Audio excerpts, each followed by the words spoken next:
Station থেকে বাজারে যাচ্ছি বাজার করতে।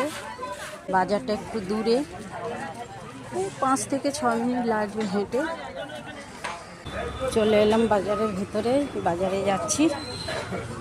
এখানে ঘানি থেকে সর্ষের তেল নিই, যে ঘানি হ্যাঁ স্টেশনে না, যারা ঝুড়িতে নিয়ে বিক্রি করে। কত এটা? কত? 600। 600টা 500 টাকা হবে না? এখান থেকে ড্রাই ফ্রুট নেই এই দোকানটা থেকে। ড্রাই ফ্রুটের দোকান, পেস্তা, আখরোট, চেরি, মাখনা। যে আমার মেয়ে বাজার নিতে চলে এসছে আমার সঙ্গে, স্কুটি নিয়ে চলে এসেছে। গাড়ি ক্লাসে গিয়েছিলো, গাড়ি ক্লাস থেকে আমি বাজার করছি।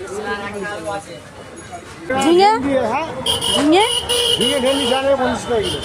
পেয়ারা খাইনি, তাই জন্য নিচ্ছি।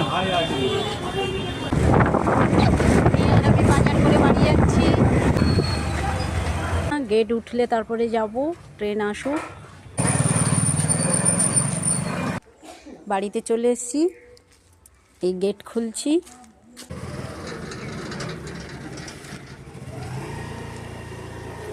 ঢুকছে বাজার করে, ঘরে ঢুকে গেলাম। সাবু ফুটিয়ে এই জলে ছেঁকে নিয়ে